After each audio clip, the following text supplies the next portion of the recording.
Welcome to Temples and Priests. From its foundation, the city of Memphis favored worship of the god Ptah. The main temple of Ptah was known as Hutkaptah, meaning Palace of the Ka of Ptah.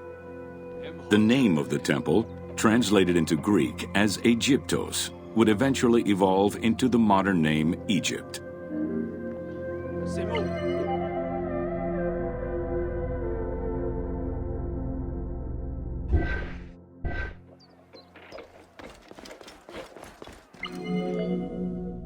Temples were the center of religious, political, and economic life in ancient Egypt. These sacred places were viewed as the literal home of the gods and goddesses. As such, every aspect of them required care and reverence, all of which was accomplished through elaborate ritual.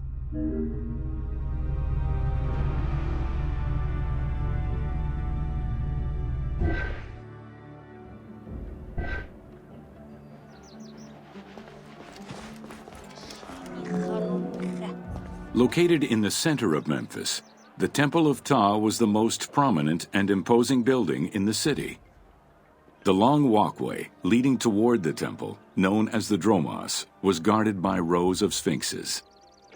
The entire sacred area was designed to keep the statue of the god protected, deep within the sacred enclosures that surrounded it.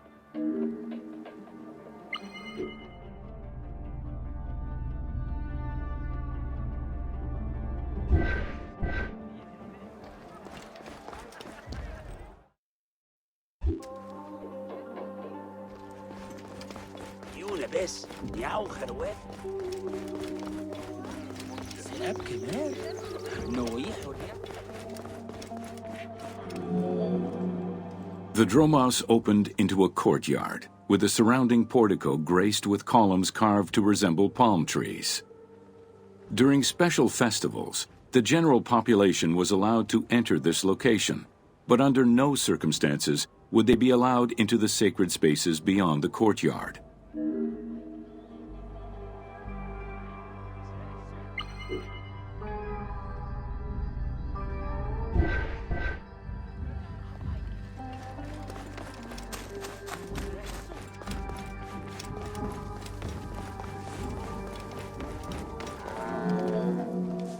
The Memphis Alabaster Sphinx was discovered in 1912, almost completely buried in water and sand.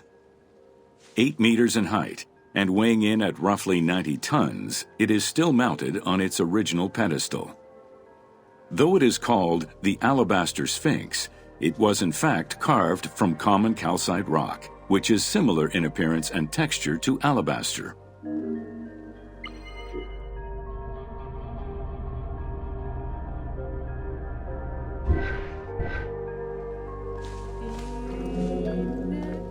Erosion has destroyed the original engravings, making it difficult to determine when it was created.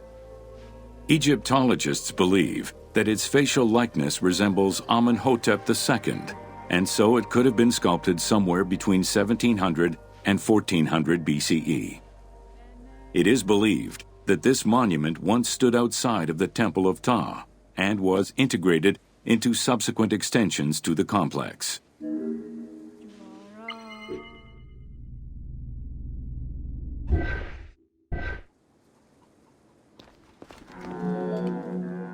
The size of the imposing sculpture reflects the importance it had to the temple during the New Kingdom. This Sphinx is one of the few remaining artifacts from the ruins of Memphis to survive.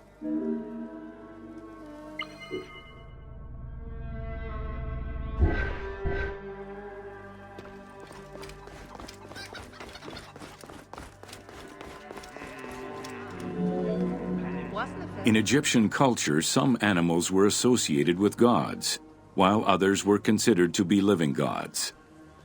The Apis bull was believed to be a divine entity. The earliest mention of the Apis bull in ancient Egypt goes back as far as the first Egyptian dynasty.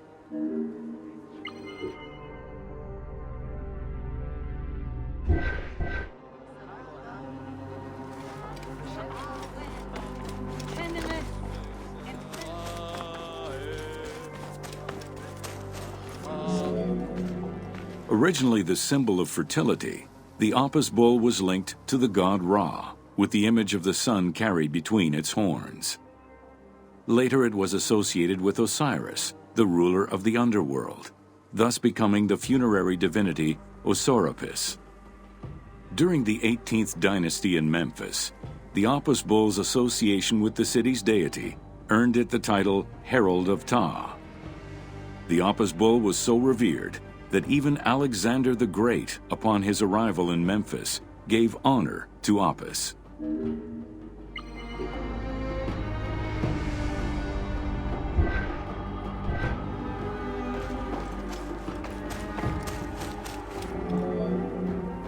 The Apis bull lived with its harem in a sacred barn located in an enclosure in the Temple of Ptah. Each bull bore 29 signs representative of its divinity. Among them, the bull had an eagle-shaped mark on its back, a double tail hair, and a scarab-shaped mark under the tongue. The signs were intended to correspond with the lunar cycle. After its death, Egyptians would search for its reincarnated form among the livestock.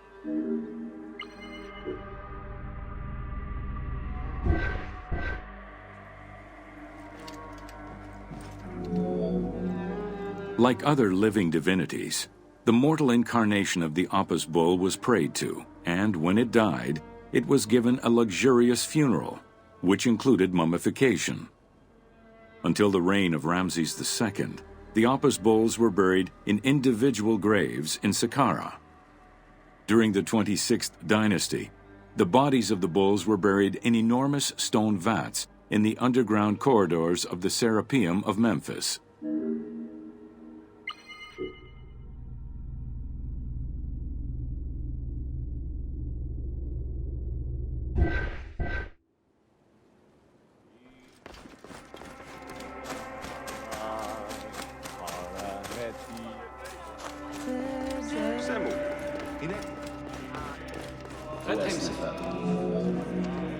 Ancient Egyptians believed that temple rituals were essential to maintain order in the cosmos and allow communication between humans and gods. The pharaoh was required to bring offerings as part of a twofold promise made to the gods, to remain a just ruler and to prevent chaos from entering Egypt.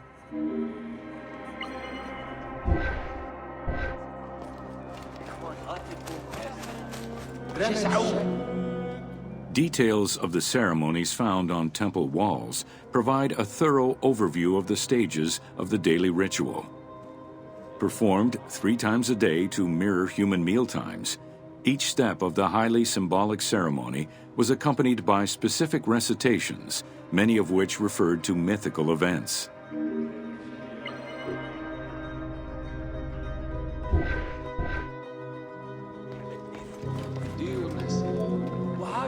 The high priest would first awaken the sleeping god with a chant. Then the seals of the shrine's doors were broken and the bolts drawn back. The act of swinging open the doors was a symbolic gesture where sight was granted to the deity. The priest would then bow and kiss the ground.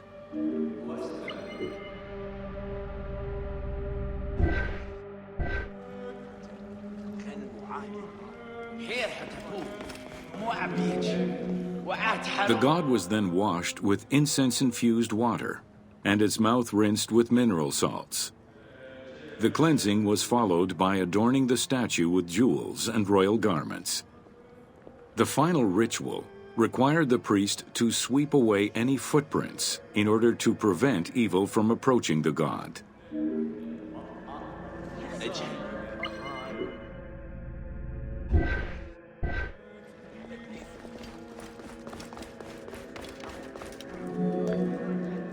Heredity was the primary source of new recruits.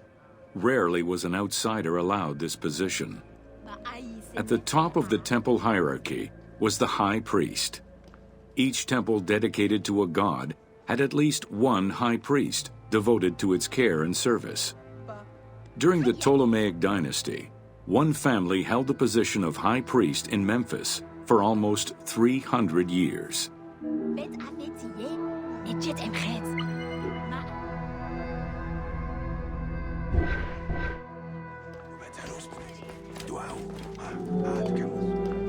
High priest candidates made their way up the ranks of the temple hierarchy. The one chosen to occupy the lofty position of high priest was usually confirmed by the pharaoh. Several of the high priests were also important officials in the government. Families sharing the highest priesthood titles tended to make many alliances, thereby gaining more land and wealth. Shifting balances of power sometimes resulted in more or less open conflicts between the priesthood and the pharaohs.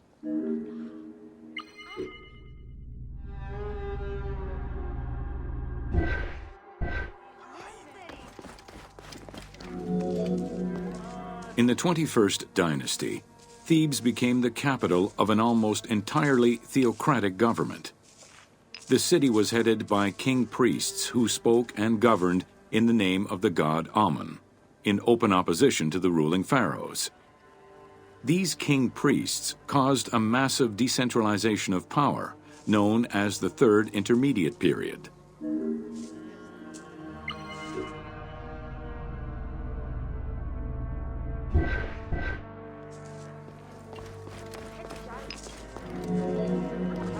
The educational institution in ancient Egypt was known as the House of Life. Attended by the offspring of the elite and the clergy, it was a place tailored to the social status of its attendees. The earliest references to this type of institution date back to royal decrees of the Old Kingdom.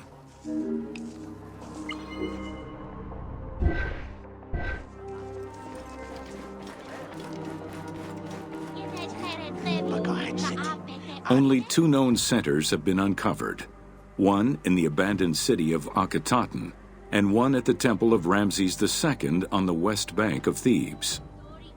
Inscriptions uncovered in those locations mention the names and titles of people who were connected with the House of Life, such as a chief physician and many scribes. It is presumed that by the late kingdom, every temple had a House of Life.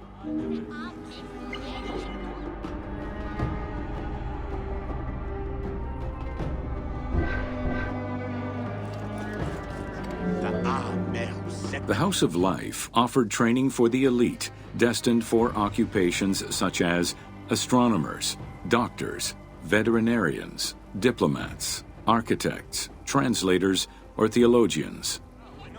Some institutions focused on specific disciplines, making them a central hub for the country.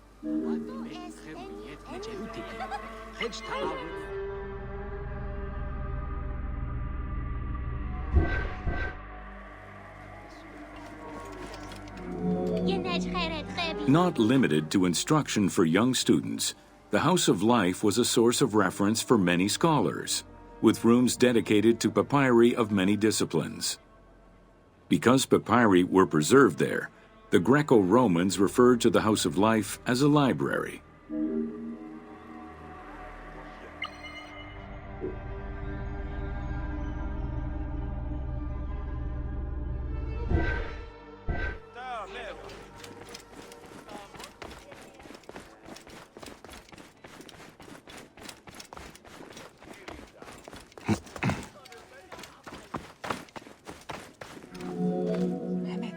Ancient Egyptian economy was based on an unequal system of redistribution of goods. The state of Egypt collected the crops, and the temples distributed them throughout the provinces. Since the only people capable of counting and ensuring a fair redistribution were the educated scribes, this meant that the temples played a pivotal role in this process.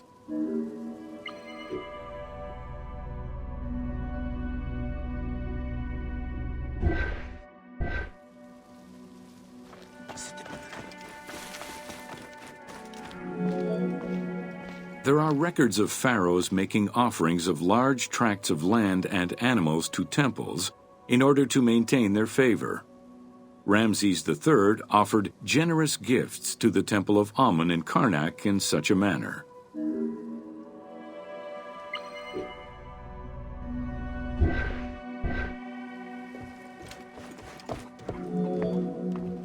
Palaces, warehouses, and granaries were built inside the temple compound to better control the redistribution of goods.